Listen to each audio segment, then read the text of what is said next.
All right. Am I on here?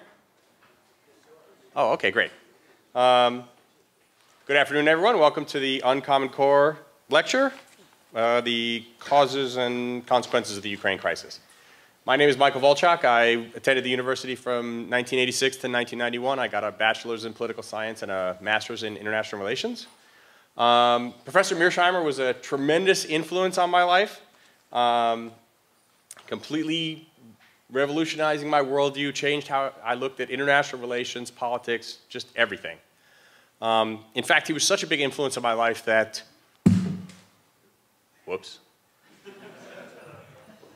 that when I went home for the summer between one of the school years, leaving my college girlfriend here, she gave me a little keepsake picture book, and she said, "Here, to remember the people you love." And inside was a picture of her on the right and a picture of Professor Mearsheimer on the left. That's a true story. When I was here, the two biggest things that for me were military affairs and the Model United Nations of the University of Chicago, the student organization that I co-founded in 1988. And at that time, I discovered that you need a faculty advisor in order to have a registered student organization. So, of course, I thought for about 2 seconds, and then I went to see Professor Mearsheimer. And I'm not sure if he remembers this, but I asked him, "Will you be our faculty advisor?" And he said, "I will sign the piece of paper if I never have to do anything else after that." So I had found my faculty advisor. So, without further ado, I would like to introduce the R. Wendell Harrison Distinguished Professor of Political Science, Professor John J. Mearsheimer.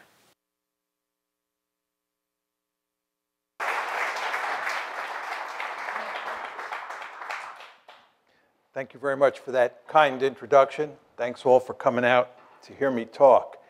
The subject I want to talk about is the causes and consequences of the Ukraine crisis, which of course has been in the news in a really big way since February 2014.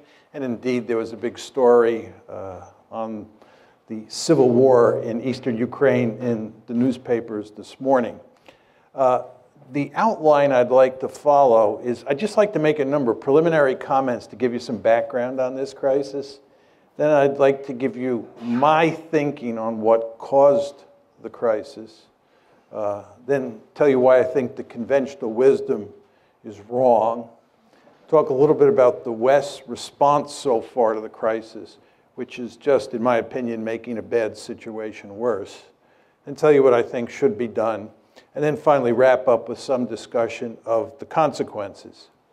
So let me start with some preliminary comments. First, with regard to America's core strategic interests. For me, core strategic interests are areas of the world where you're willing to fight and die. And in my opinion, outside of the Western Hemisphere, which is of enormous strategic importance to us, there are only 3 areas of the world that really matter. 1 is Europe, 2 is Northeast Asia, and 3 is the Persian Gulf. And it's very important to understand that since this country got its independence in 1783, Europe has been the most important area of the world. Even though the Japanese attacked us at Pearl Harbor, we had a Europe first policy going into the war, and we had a Europe first policy throughout the war.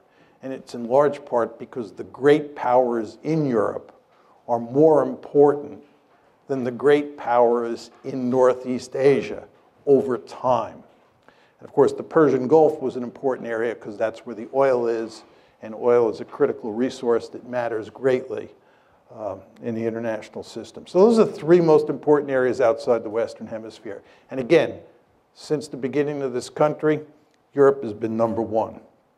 You want to understand that we're undergoing a fundamental shift of great importance. Asia, because of the rise of China, is going to be the most important area of the world for the United States. The Persian Gulf, because it's inextricably linked with Asia, oil flowing to India, oil flowing to China, the Persian Gulf will be number 2. And Europe will be a distant 3. We're basically leaving Europe in the rearview mirror. And of course, you want to keep this in mind because the Ukraine crisis is in Europe and it involves NATO. Just how to think about the geography of Europe. This is a simple, if not simplistic, way of thinking about it. But here's a map. You can see where Ukraine is. You can see where Poland is. You can see where Russia is. The way I think about European security is there's France, Germany, Poland, Ukraine, and Russia. Of course, we're moving from west to east.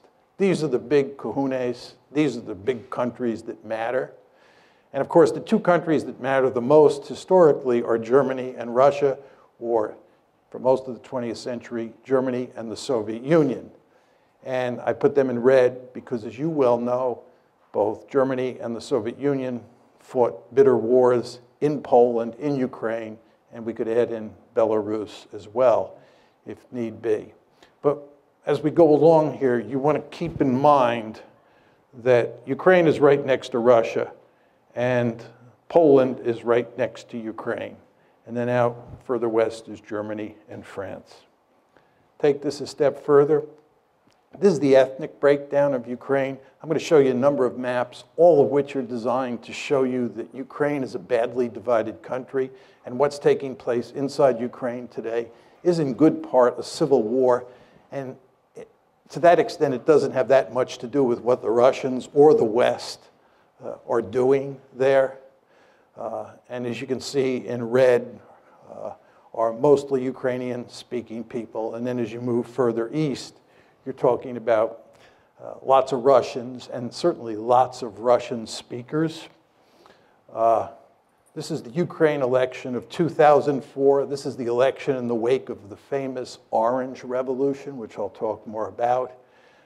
As you can see, the country is badly divided between the East and the West. The Russian speakers in the East and the Ukrainian speakers in the West. This is the 2010 election, which resulted in Yanukovych getting elected. I'll talk about President Yanukovych as we go along. He was elected in 2010. And you can see there the voting patterns in the 2010 election look a lot like the voting patterns in the 2004 election. And then these are two recent surveys that came out from the International Republican Institute, that's here in the United States. This one says, if Ukraine could enter only one international economic union, which of the following should it be? And of course, the blue is the EU, and the light blue is the customs union, or actually the red is the customs union of Russia, Belarus, and Kazakhstan. And the cities up at the top are in western Ukraine, and the cities down on the bottom are in eastern Ukraine. So you can see very clearly that people in the West would like to join the EU. People in the East have little interest in joining the EU. Those are the EU numbers. Here are the NATO numbers. I mean, these two charts look virtually the same. But all of this tells you that you have a badly divided country. And the conflict between the West and Russia over Ukraine is played out in the context of this situation. This is a simple little view graph that shows Europe's dependence on Russian gas. It's quite clear from that view graph that many of the countries in Eastern Europe and even countries like Germany are heavily dependent on Russian natural gas. And of course, that gives the Russians lots of political leverage in this crisis, and it makes it very difficult for us to put pressure on the Russians. Okay, those are just a number of preliminary comments I wanted to throw out just to set this up. Let's talk about the causes of the conflict. I think if you're going to talk about the causes of the conflict, you have to come at it from three different perspectives. First of all, you have to ask, what are the deep causes of the crisis? What are the structural factors that underpin this conflict? Then you have to talk about the precipitating causes, because the crisis broke out on February 22nd, 2014. Things were not terrible until February 22nd, 2014. And that's when everything went to hell in a handbasket. And the question is, what caused it then? If you focus on deep causes, it can't tell you why something happened in February 2014, but the precipitating causes are designed to get at that. And then what we want to talk about is the Russian reaction, why the Russians did what they did with regard to Crimea, with regard to Eastern Ukraine. We want to talk about exactly what they did and then why they did it.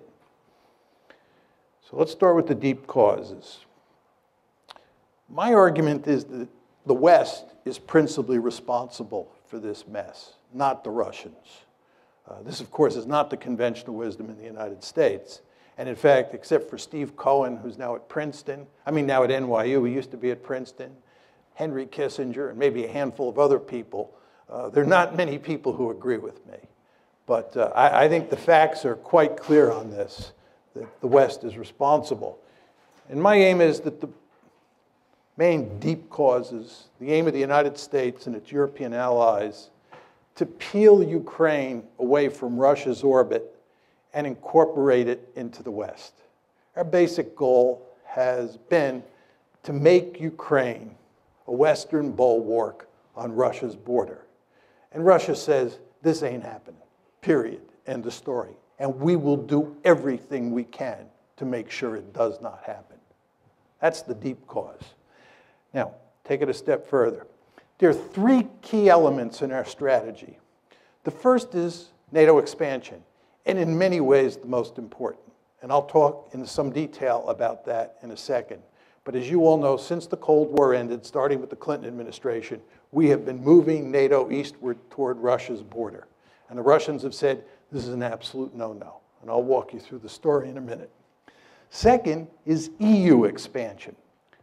EU expansion is all about integrating Ukraine economically into the West, the way we are in the process of integrating Poland, the Czech Republic, Slovakia, the Baltic states into the West. And of course, we're doing that with NATO as well. These are two sets of institutions, NATO, military institution, the EU, an economic institution. And the idea, again, is to take Ukraine, peel it away from Russia, and make it part of the West. The third part of the story is fostering an orange revolution.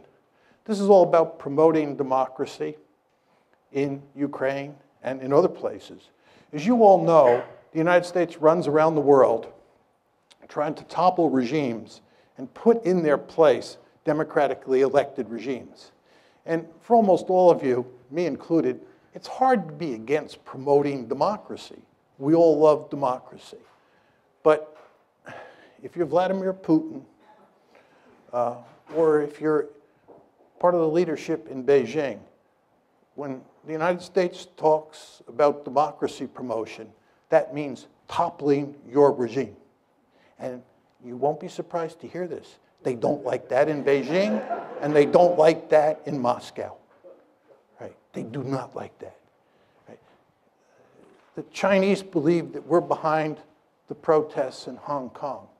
You go to Beijing and you talk to Chinese elites, the idea that we're promoting democracy around the world, and especially in East Asia, just drives them crazy because they think they're in the crosshairs. And you know what? They are in the crosshairs. Because our basic strategy is to topple regimes all over the world, not simply because we like democracy, but because we believe that whoever gets elected will be pro-Western. So we're killing two birds with one stone. We're promoting democracy and getting leaders who are pro-American. But again, you can see the strategy here: NATO expansion, EU expansion, and promoting democracy. Say a bit more about NATO expansion because it's so important. NATO expansion took place in two tranches. The first one was in 1999. That's when you get Poland, the Czech Republic, and Hungary incorporated into NATO. The second big tranche was in 2004. And that's when the Baltic states, you can see Estonia, Latvia, and Lithuania up top, Romania, Bulgaria, these are the light brown countries. That's the second tranche of NATO expansion. Now, the Soviets made it clear from the mid-1990s they were adamantly opposed to NATO expansion. But number one, they were too weak to do anything about it. And two, it didn't involve the states that were right on their border. I mean, there's no question, as you can see from the map, that Latvia and Estonia are on Russia's border, and Lithuania as well, if you want to include that little enclave between Poland and Lithuania. But the fact is, these were very small states. It was early in the game, and the Russians were willing to live with it. But then the big trouble starts. And it comes in the famous Bucharest summit, NATO's Bucharest summit in April 2008, where at the end of the summit, a declaration is issued which says, NATO welcomes Ukraine's and Georgia's Euro-Atlantic aspirations for membership in NATO. We agreed today that these countries will become members of NATO. The Russians made this perfectly clear. This was unacceptable. Russia's deputy foreign minister said, Georgia's and Ukraine's membership in the alliance is a huge strategic mistake which will have most serious consequences for pan-European security. Putin himself said, Georgia and Ukraine becoming part of NATO is a direct threat to Russia. You all remember that there was a war between Russia and Georgia in August 2008?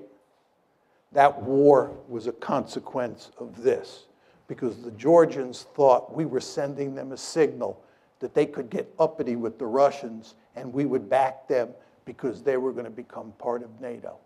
That's not what happened. And you know what happened. The Russians clobbered the Georgians, and Georgia is in deep trouble today because it thought it could become part of NATO. So you want to remember that April 2008 summit, very important. That declaration, very important. And then what happens is you have a war. So those are the deep causes, those three strategies. NATO expansion, EU expansion, and promoting democracy. What about the precipitating cause? The key events leading up to the coup.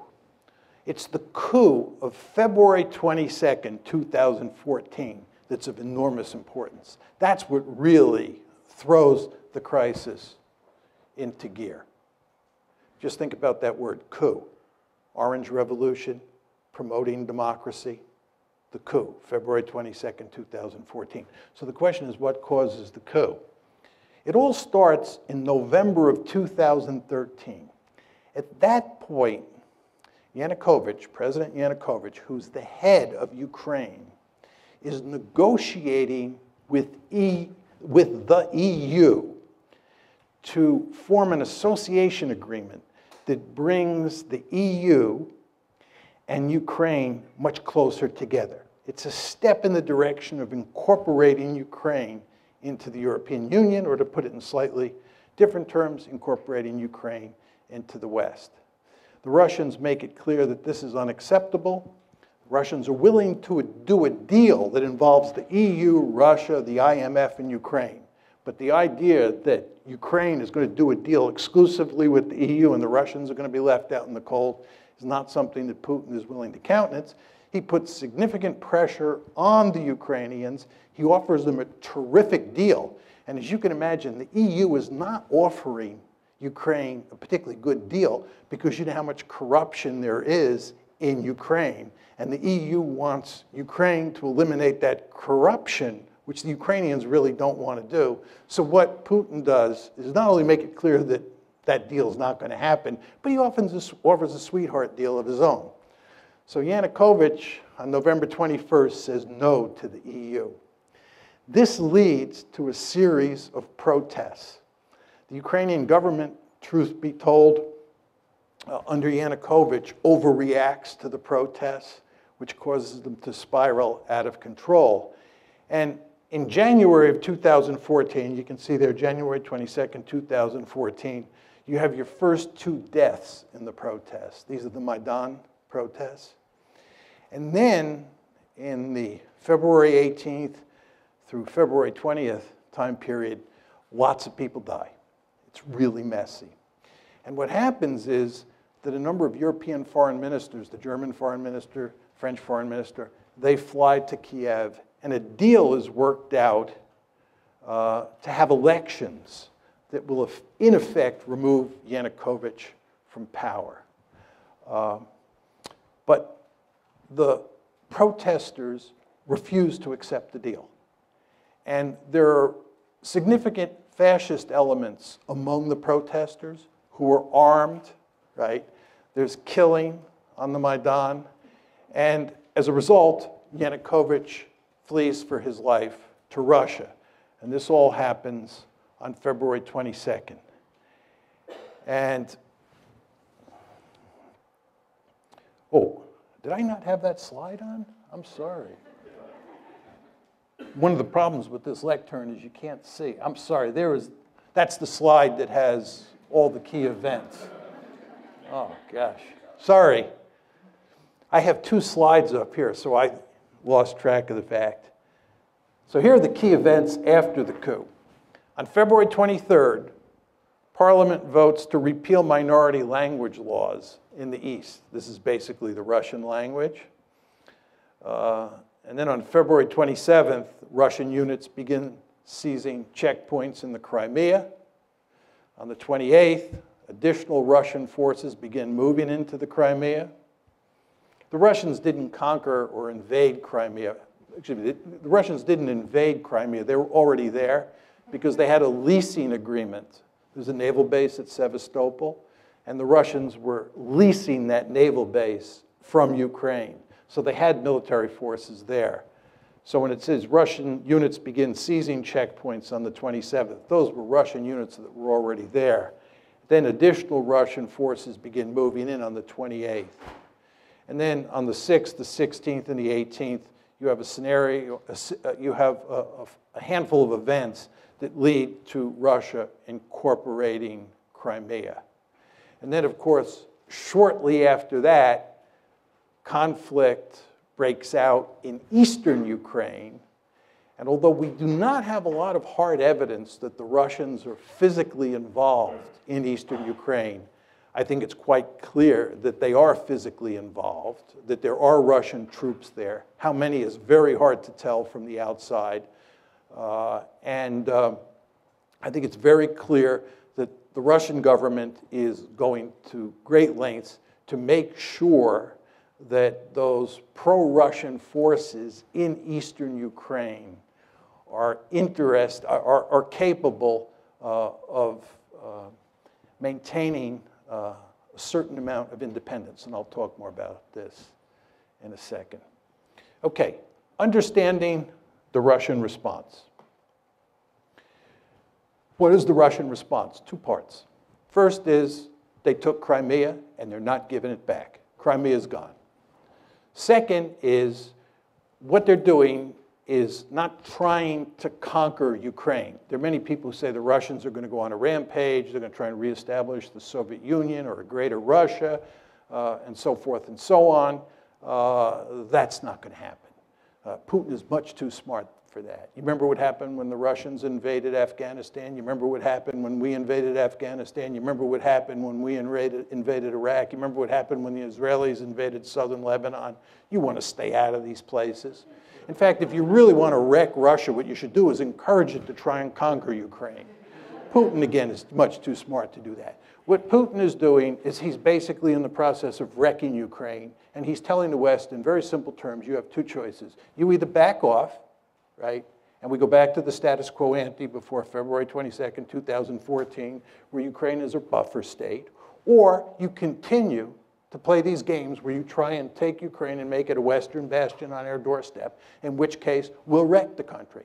And they are, of course, now in the process of wrecking it, right? And they're going to keep this conflict going for as long as they have to. That's the basic game here. Again, two steps. One, took Crimea. No way they're going to ever let Crimea become a NATO base. And remember, the name of the game here is to make Ukraine part of NATO. Not happening. And they're not getting Crimea. We've taken Crimea, we're keeping it. Number one. And number two, you want a frozen conflict or you want to wreck Ukraine so that it can't become part of the West. Question number two here is what motivates this? What motivates this is that Russia is a great power, and it has absolutely no interest in allowing the United States and its allies to take a big piece of real estate of great strategic importance on its western border and incorporate it into the West. This should be hardly surprising to the United States of America. As all of you know, we have a Monroe Doctrine. The Monroe Doctrine basically says that the Western Hemisphere is our backyard, and nobody from a distant region is allowed to move military forces into the Western Hemisphere. I can tell from looking at the audience that most of you are old enough to remember the Cuban Missile Crisis like I am. You remember how we went stark raving crazy at the idea of the Soviets putting military forces in Cuba? This is unacceptable. Nobody puts military forces in the Western Hemisphere. That's what the Monroe Doctrine is all about. Can you imagine 20 years from now a powerful China forming a military alliance with Canada and Mexico and moving Chinese military forces onto Canadian and Mexican soil, and us just standing there and saying, this is no problem. We're all 21st century people, and worrying about Chinese forces there is what 19th century people like Vladimir Putin worry about. Of course that's not going to happen. We're going to maintain the Monroe Doctrine with regard to China just as we did with the Soviet Union during the Cold War. So nobody should be surprised that the Russians were apoplectic about the idea of us putting Ukraine on the western side of the ledger. And by the way, they told us, I gave you the quotes, in the wake of the Bucharest summit. I told you what happened in August 2008 with the Georgia war. The precedents were there. The rhetoric was there. They told us. But we did not stop our efforts to make Ukraine part of the West. And the Russians responded. Was it surprising? For some reason, President Obama and virtually all of the elites in the West were surprised. I guess this is because they're 21st century people, right? And they think that balance of power politics doesn't matter anymore. If you think these people in Washington and most Americans are having trouble dealing with the Russians, you can't believe how much trouble we're going to have with the Chinese. I'm very popular in China. I go to China quite often. And I usually start my talks by saying, it's good to be back among my people. Because when I'm in China, I'm intellectually much more at home there than I am in Washington. Because in Beijing, much like in Moscow, you're dealing with 19th century people like me. Whereas in Washington, you're dealing with 21st century people. I think the Chinese are going to eat our lunch, right? Talk a bit about the conventional wisdom. Conventional wisdom is that Putin is the main cause of the crisis. Some say he's either crazy or irrational. Angela Merkel was making this argument for a while. He's bent on creating a greater Russia, and he bears marked resemblance to Adolf Hitler. Say a few words about each of these. I know a great deal about Adolf Hitler. I've written and I teach extensively on Nazi Germany's behavior in the 30s and during World War II.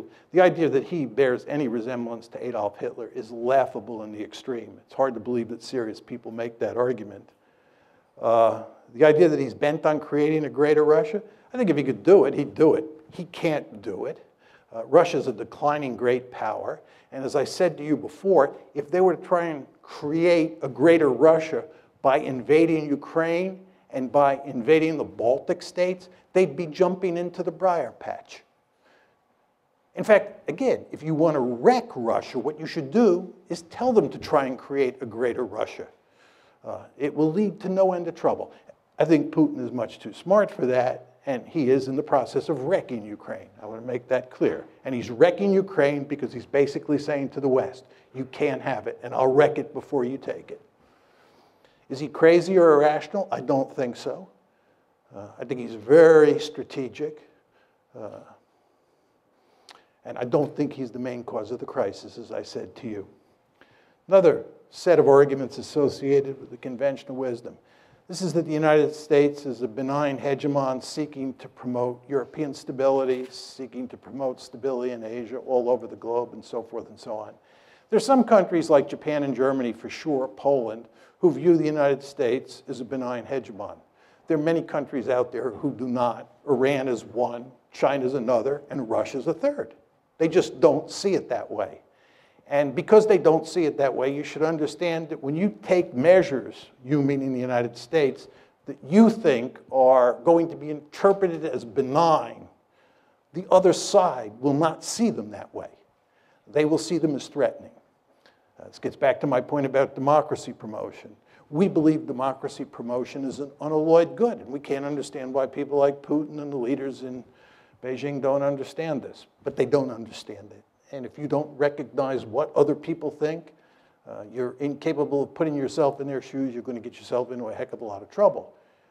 And of course, that's exactly what happened here. And then another argument is that Putin's behavior proves that it was wise to expand NATO eastward to try to include Ukraine and Georgia, right? What's very interesting is that there is no evidence that we thought Putin was aggressive before the crisis. There's no evidence that we thought that. There's no evidence that we were talking about expanding NATO because we had to contain the Russians. Because again, NATO expansion was driven by 21st century men and women. They believed balance of power politics is dead. That's what happened here. Do you understand? Putin is a 19th century man, right? He does view the world in balance of power in terms of balance of power politics, as do we when it comes to the Monroe Doctrine in the Western Hemisphere. But in this case, in the case of Europe, we were thinking like 21st century men and women. And we thought that we could just drive right up to his doorstep and it wouldn't matter, right? We did not think that Russia was aggressive.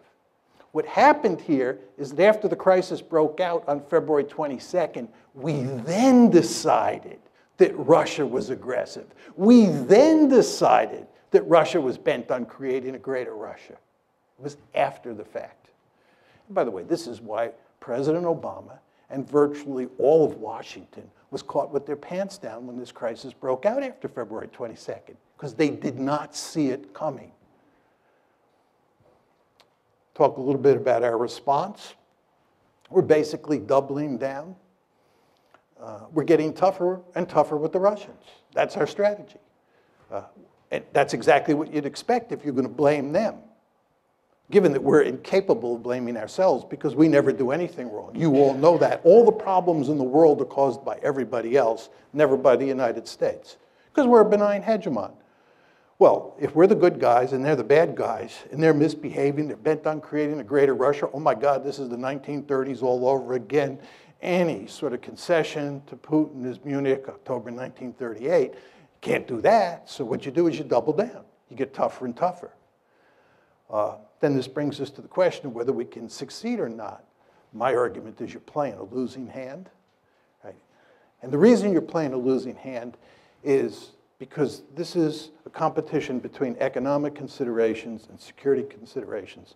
The basic mindset of people in the West is that you can punish the Russians economically and they'll throw their hands up.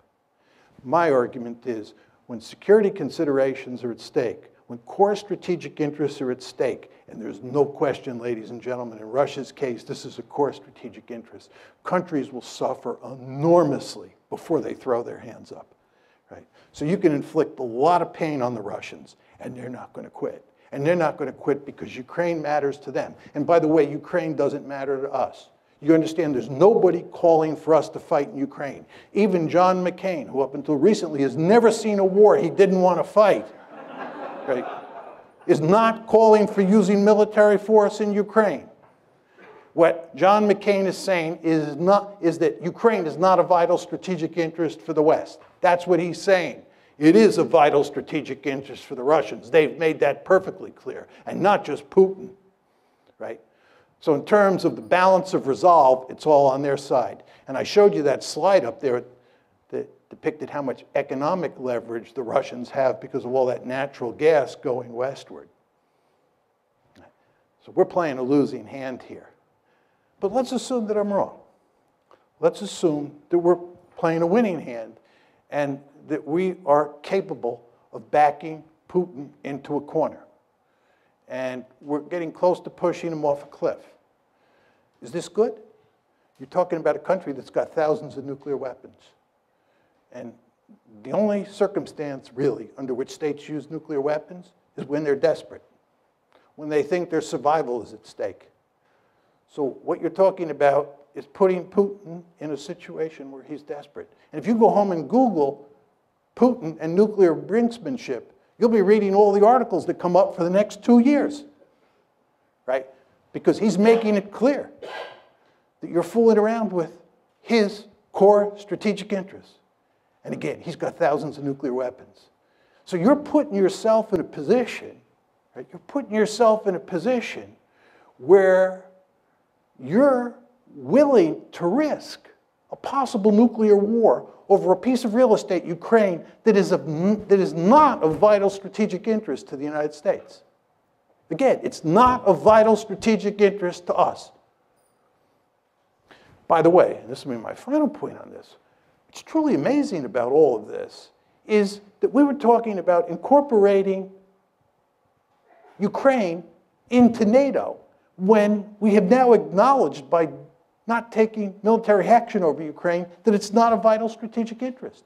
You understand that when you incorporate Ukraine into NATO, you're giving them an Article 5 guarantee, which says you'll come to their defense if they're attacked. You only give Article 5 guarantees to countries that are of vital strategic interest, like Germany during the Cold War. What were we doing? Thinking about giving an Article 5 guarantee to a country that's not a vital strategic interest. It just shows you how discombobulated American foreign policy is these days. And of course, the Ukraine crisis is just one of many messes that we've made. As you know, we have the Midas touch in reverse. There's nothing that we do that doesn't go south. Afghanistan, Iraq, Libya, Ukraine, I could go on. So the point I'm making to you is, I do not think that this is going to work, but if it does work, I'm not sure it's a good thing. I had some quotes from the New York Times that really capture what we're doing. I won't leave them up there, but they make it very clear that we're playing hardball with the Russians. This was a Times piece last year that gave a good synoptic version of the Obama administration's thinking on how to deal with this crisis. Now, what should be done? My view is we should create a neutral Ukraine, which is a buffer state between NATO and Russia. Basically, what I'm talking about is going back to the status quo ante, before we got this foolish idea in our head that we could peel Ukraine away from Russia and make it part of NATO, make it part of the EU, make it more generally part of the West. We should work to create a situation where Ukraine is neutral, and it's a buffer state.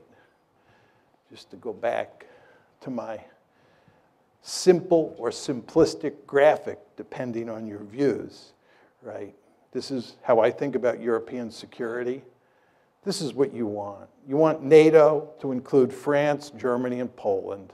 You want Ukraine as a buffer state, and then you want Russia on the eastern flank of that border state. And this is not what you want. You do not want a divided Ukraine where Western Ukraine is in NATO, Eastern Ukraine is in Russia, and the Russians and the Americans, who hate each other at that point, are eyeball to eyeball on the Dnieper River. Not a good idea. How do you get to this end? Very simple. Explicitly abandon NATO expansion. By the way, NATO expansion is dead. I've talked to countless policymakers who say this. It's dead. But what we have to do is explicitly abandon it. Say it is not happening. We have to fashion an economic rescue plan for Ukraine that includes Russia, the IMF, and the EU. This, of course, is what Putin wanted to do in 2013, and the EU said no, foolishly. We want to go to great lengths to guarantee minority rights, especially language rights in Ukraine. This gets back to those maps that I was putting up that show that this is in very important ways a civil war, and what we have to do is dampen down the conflict inside Ukraine. We have to give the people in eastern Ukraine a lot of autonomy, and we definitely have to protect minority rights. Are we going to do any of this? No. And I'll talk more about that in a second. Consequences, and this is my last slide. Will there be a new Cold War? No. Russia is not the Soviet Union, and as I said to you before, we have a potential peer competitor on the horizon who could be of proportions we've never seen before. The Chinese threat, once it materializes, is going to be something like we've never seen. We're going to have our hands full in Asia. Europe is not going to matter, and Russia is going to be with us. The balancing coalition against China is going to be South Korea, Japan, Vietnam, Taiwan, Singapore, India, and Russia. The Russians will be with us. And that's another reason this whole policy is so stupid, right? What we're effectively doing is driving the Russians into the arms of the Chinese. There's a great strategy. We need the Russians on Iran. We need the Russians on Iran. We drive the Russians closer to the Iranians. You saw where they just sold the Iranians S-300 anti-aircraft missiles. We need the Russians on Syria. We need the Russians on all sorts of issues. We don't need to have a fight with the Russians now. We're not going to have a Cold War. Will the United States still pivot to Asia? Yes. All we need is one big crisis out there. It's coming, probably in the South China Sea sooner rather than later, if you've been reading the newspapers. And once that happens, we will focus laser-like on Asia, because that's a peer competitor. Russia is not a peer competitor. What are the implications for NATO? This gets back to the previous question. I think that NATO is in serious trouble and will disappear as a functioning alliance over time, in large part because I think we're going to pivot to Asia. What are the implications of all this for our Asian allies? It's a very interesting question. I was in Japan in December of 2014, and the Japanese, like a lot of people in Asia, number one, wonder whether we're going to be there for them, right? Because they see us causing trouble over Ukraine. They see us picking a fight with ISIS. And they say if the United States is fighting ISIS, dealing with the Russians over Ukraine, are they going to be able to pivot to Asia? And then furthermore, they say, even if the United States does pivot, can we trust them? If you look at how this gang operates in Washington, it does look like the gang that can't shoot straight. Do we want to depend on them? If you're Japanese and you're depending on the American security umbrella, especially the American nuclear umbrella, don't you scratch your head and say, can I rely on Washington in a crunch with the Chinese over the Senkaku or Diao Islands? Not clear. So I think this has not been good for our relations with our Asian allies.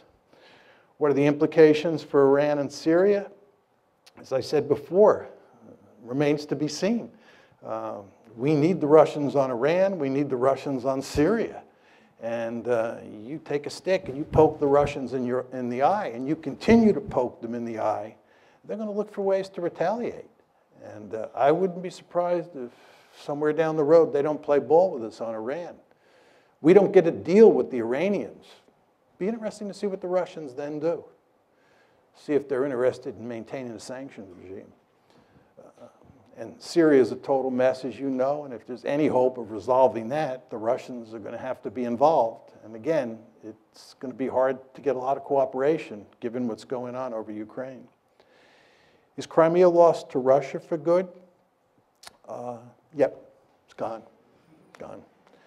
What are the implications for Ukraine? And this is in many ways the most important part of my talk, and I'll just take 2 or 3 minutes, then we can go to Q&A.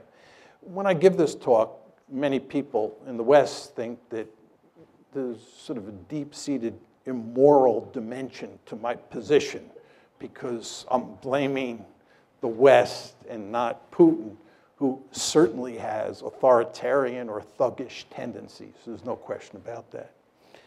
But I actually think that what's going on here is that the West is leading Ukraine down the primrose path. And the end result is that Ukraine is going to get wrecked. And I believe that the policy that I'm advocating, which is neutralizing Ukraine and then building it up economically and getting it out of the competition between Russia on one side and NATO on the other side, is the best thing that could happen to the Ukrainians. What we're doing is encouraging the Ukrainians to play tough with the Russians. we're encouraging the Ukrainians to think that they will ultimately become part of the West, because we will ultimately defeat Putin and we will ultimately get our way. Time is on our side. And of course, the Ukrainians are playing along with this. And the Ukrainians are almost completely unwilling to compromise with the Russians and instead want to pursue a hardline policy. Well, as I said to you before, if they do that, the end result is that their country is going to be wrecked. And what we're doing is, in effect, encouraging that outcome. I think it would make much more sense for us to work to create a neutral Ukraine. It would be in our interest to bury this crisis as quickly as possible. It certainly would be in Russia's interest to do so. And most importantly, it would be in Ukraine's interest to put an end to the crisis. Thank you.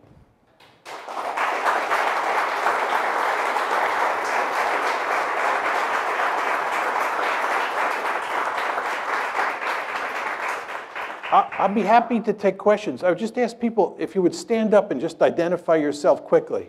Ma'am? Oh, you have it. Why don't we get this woman right here with the peach-colored coat on? They have a microphone? They have a microphone for you. And there stood Hans Morgenthau, right before you, for those of us who knew. Okay, so many questions and points. First, point of information. When you talk about the gang in Washington, you need to make it clear, hopefully, that you don't mean only the present gang. You mean from at least 2008 forward, right? Yeah, I mean the whole Washington foreign policy establishment, right. Republicans, Democrats. As far as I'm concerned, the Republicans and the Democrats on foreign policy are like Tweedledee and Tweedledum. Right. I mean, for anybody who thinks it matters whether you get Hillary Clinton or some Republican, you're living in a dream world. There's just no meaningful difference between them. They both have the Midas touch in reverse. That leads to my second question. Is anybody listening to you and Stephen Cohen and partial, what's the one I want? The Kissinger, partial Kissinger, Stephen Cohen, and you. Is anybody listening that we could hope to vote for or support? No. I don't know. No one. So, and no. I'm gonna give this up in a moment. No. But so there's no one. So we're really doomed. That's it, right? Okay. I mean, there's no enlightenment in store. We can't even look toward. Can I just say something, just in response to your question? I believe that since 1989, the United States has been by far the most powerful state on the planet. And for those of you who believe we live in a unipolar world, you're effectively saying that we are the only great power in the system. And given that tremendous amount of power that we have, we're really free to go out and do all sorts of foolish things because it doesn't blow back on us in any meaningful way. The United States is a remarkably secure great power. So we're allowed to pursue these foolish policies. And in that context, it's very hard to make arguments against the establishment that carry the day. I think what will happen if China continues to rise is that it will force the United States to think more strategically. Because when you live in a serious threat environment, the point I'm making to you is that the United States does not live in a serious threat environment. We're an incredibly secure country. We're the most secure country, most secure great power in the history of the world, and we're more secure today than we have ever been in our entire history, despite all the rhetoric that you hear from Washington and in the media about how dangerous the world is. This is just not a serious argument. It's not a dangerous world, right? We are incredibly secure. We have a peer competitor. It'll force us to focus the mind, much the way happened when the Soviet Union was there, Nazi Germany was there, Imperial Japan, Imperial Germany. Really enjoyed your lecture. I have two questions briefly. It's hard to take issue with the goal of a neutral Ukraine, but some years before the crisis broke out, I used to listen to RUI, which was Radio Ukraine International on shortwave, and they were fairly open about the cultural crisis within the country leading back a few years before this. As I look at, say, the former Czechoslovakia, do you see a possibility of two neutral states formerly known as Ukraine as non-viable? And if so, why? Yeah. If you look at what happened in Europe after World War II, Yugoslavia broke up into a series of remnant states. Czechoslovakia, as you pointed out, broke up into a series of remnant states. And the Soviet Union itself broke up into a series of remnant states. And that's because inside of those territorial boundaries, you had different nations that wanted their own states. Serbs, Croats in the case of Yugoslavia, Czechs, Slovaks in the case of Czechoslovakia. And we know that there were probably 15 or 16 different groups inside of the former Soviet Union. So the question is, inside Ukraine, do you have a similar situation between the people in the East and the people in the West? I think if you look at the survey data, it still shows that the clear majority of Ukrainians in both the West and the East want to maintain the integrity of Ukraine. They don't want to split Ukraine in half. I think we should do everything we can to maintain that attitude among the Ukrainian people. My great fear is that as time goes by and the animosity continues to grow, that you may reach a point where there is a lot of sentiment to just break Eastern Ukraine and Western Ukraine off from each other and end up with two Ukraines. But I don't see that happening now. Second and final question. As we look at parts of our recent additions to NATO, Hungary, Romania, Bulgaria, and look at where their political systems are careening, has NATO lost the moral imperative for its reason to being? Well, I mean, what we tried to do with NATO expansion and with EU expansion and with democracy promotion was to turn all of Europe into one giant security community in which all of the member states were liberal democracies that were hooked on capitalism and deeply embedded in these institutions and would therefore obey the rules that define the institution, and we would all live happily ever after. That was the goal. And I think everybody understood that Western Europe looked terrific on all of those dimensions. And what we were going to try and do is extend these institutions eastward and consolidate democracy in countries like Hungary and Poland, and we were going to make them look more like Western Europe over time. We had some success, and there's some failures. And if you talk to most people who study Europe today and spend lots of time over there, they're quite pessimistic about where Europe is headed, not only regarding Eastern Europe, but also with regard to Western Europe. And I'm not sure in 25 years what it'll all look like. I mean, in my opinion, the biggest issue is demographic, and that is that Europeans have not been making lots of babies for a long time, and as a result, they're going to have to import lots of people. And these are countries that do not have a rich history of integrating people in a smooth way, much the way the United States does. And it's no accident, I think, that you're now beginning to see the rise of far-right parties all across Europe because of all of the immigration. So one could paint a pretty bleak picture about Europe's future. But the counter to that would be, we've now got all those countries, like Romania, right, like the Czech Republic, like Slovakia, embedded in these institutions. And these institutions will go to great lengths to combat those tendencies and in maybe a more incremental way, facilitate the spread of liberal democracy and capitalism. We'll see whether that happens or not. But people today are nowhere near as optimistic as they were in the early 1990s, when it looked like we had the wind at our back and everything was going to play out over time in favor of the West and especially in favor of the United States. You all remember Frank Fukuyama's very famous piece, The End of History, right, which I think reflected that optimism when the Soviet Union was losing the Cold War and about to collapse. But times have changed.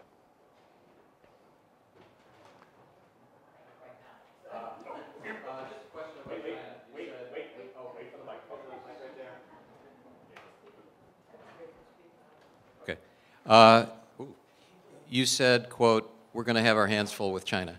And so just two questions. What kind of a time frame are you thinking things might start to really happen in that direction? And can you just paint a few scenarios of the sort of things that you think might happen when we have our hands full with China so we know what we can look forward to? Yeah. Yeah. I think when you think about China at this point in time, there are three situations that stand out. One is Taiwan. Two is the South China Sea, which has been in the newspaper a great deal over the past few months. Chinese basically claim that they control all the South China Sea, and as you know, they're building airfields on reefs in the Spratly Islands, and we've told them that's unacceptable, and their neighbors, the Vietnamese, the Philippines, think that's unacceptable. So the South China Sea is a potential flashpoint. Taiwan is a second flashpoint. And the third flashpoint, which was in the news earlier this year and for much of 2013 and 2014, are those rocks in the East China Sea. The Japanese call them the Senkaku Islands. The Chinese call them the Diao Islands. As I was saying to you folks before, I was in Japan in December of last year, December 2014. And it's really quite amazing how worried the Japanese are about China. And part of it is sort of for realpolitik reasons, but it's also because the Chinese say those islands, which the Japanese consider to be sacred territory, really belong to China. And the Japanese are greatly fearful that as China gets more powerful, it'll take those islands. So those are the three main flashpoints at the time. There are other possible scenarios that we worry about. The Korean Peninsula is one, because the Chinese are allied with the North Koreans. We're allied with the South Koreans. China and India, they have a border conflict. So we go on and on. But those are the big three. Now, your question about the time frame is an excellent one. I used to say that it'll take another 10, 15 years before China becomes powerful enough for this problem to manifest itself. I'm not sure about that. I think it's possible. It's not likely. I'm choosing my words carefully. I think it's possible that you could have a conflict involving the United States and China over the South China Sea or over the Senkaku/Diao Islands in the next year or so. I mean, those problems are on the front burner. And it's basically a zero-sum game. I mean, either the Chinese own the Senkaku-Diao Islands or the Japanese do. So we could have trouble out there much sooner than I have anticipated up to now. You've talked about this from the point of view of logical international relations. What do you think of the internal pressures on these countries?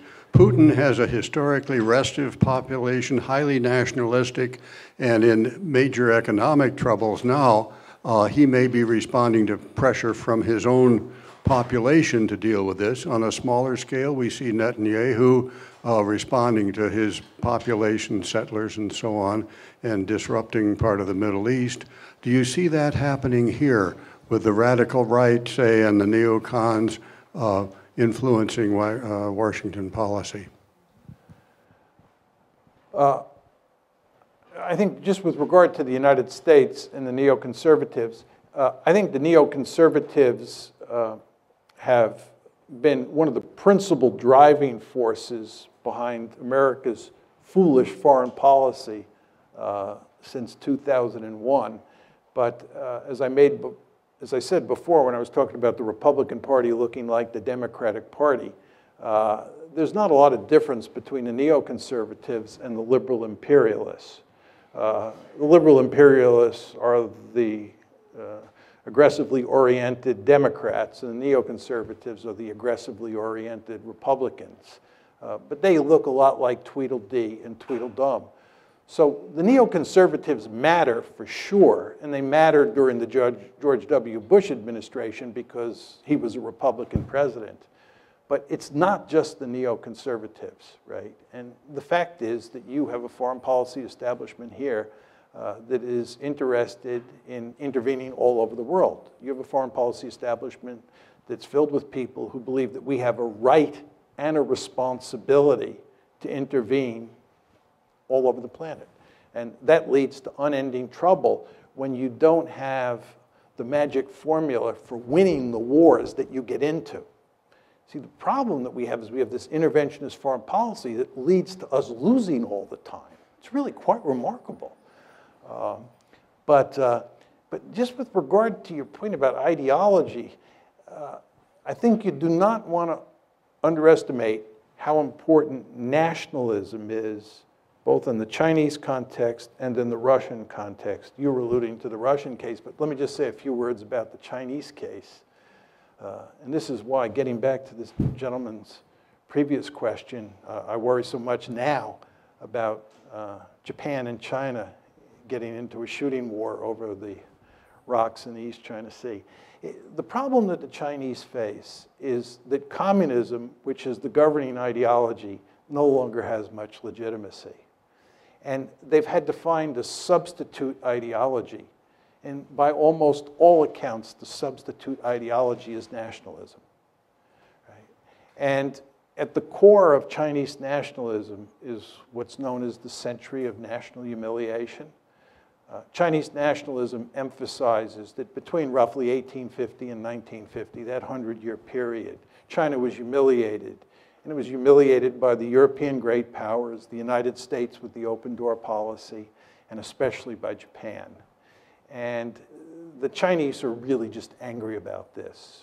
And because nationalism is so important for legitimizing the rulers in Beijing, right, this whole theme of national humiliation is front and center. Well, if you have a crisis over some islands in the East China Sea, and that crisis involves Japan mainly, but also the United States, and you're talking about the two countries that have humiliated China during that 100-year period, the potential for trouble is great. And I know a number of scholars in China who are quite dovish, who really worry about a crisis in the East China Sea spinning out of control because of the confluence of Chinese nationalism and Japanese nationalism, which I've not talked about. So nationalism is a very powerful force, not just in the Russian case, but in the Chinese/Japanese case as well. We've got two people who have had their hands up for a long time. So we have this gentleman and then that gentleman. You have the mics. Hi.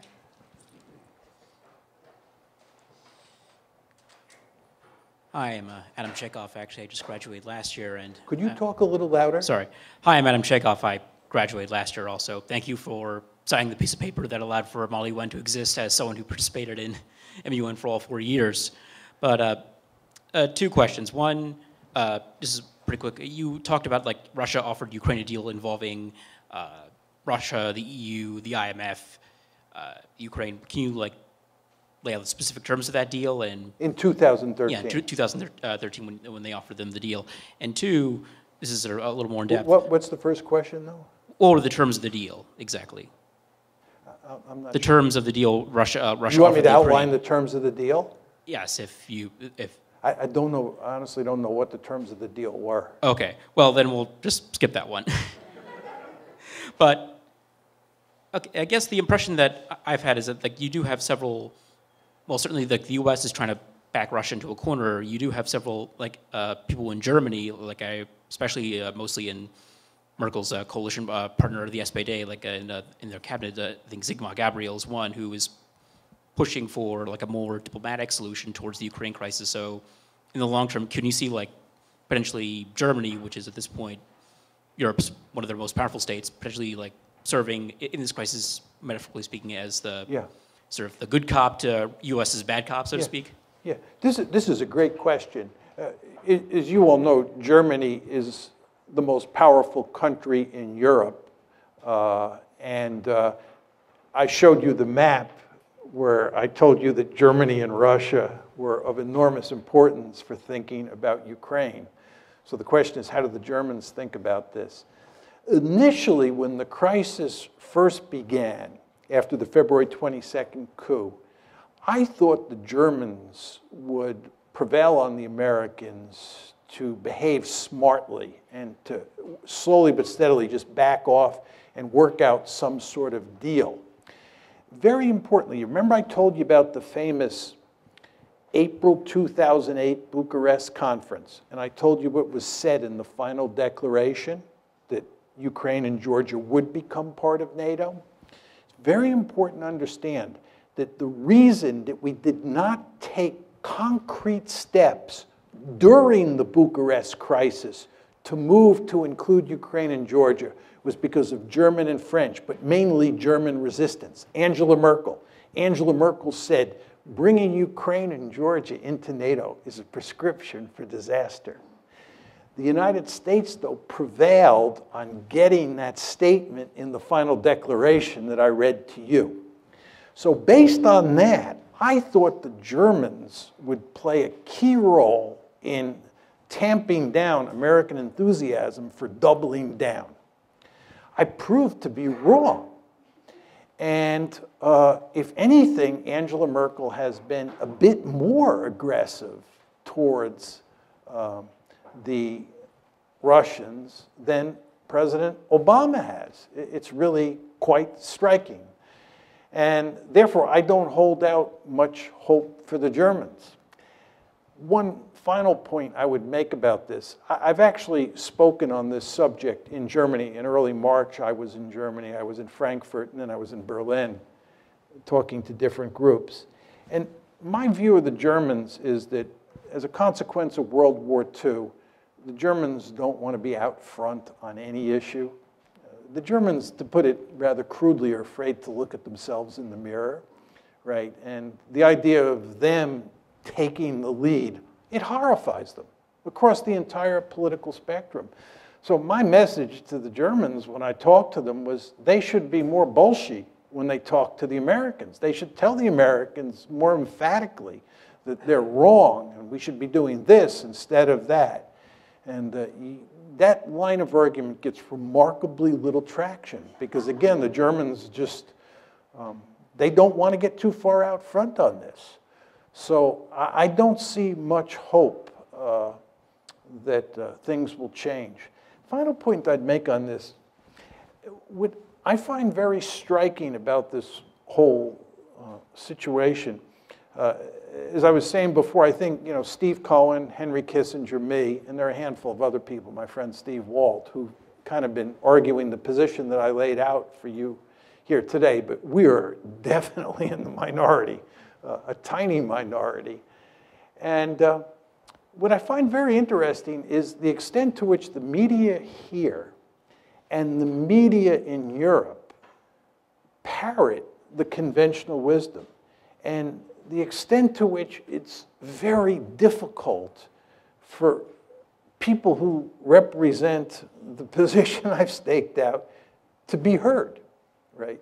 So in Europe, you have this situation. It's especially true in Germany. I don't read German, but just talking to people when I was there about how the media is dealing with this, the conventional wisdom that I laid out for you is omnipresent in the media. And that makes it very hard to turn this one around. So I'm not optimistic that there's any chance this is going to change, our policy is going to change, which I think is a tragedy, as I said before. And also, it contradicts my earlier enthusiasm about Angela Merkel, which is what you were getting at. Actually, my question is about, oh, I'm sorry. I'm Nell Smith, class of 85, college. Hey, Julius. See you later.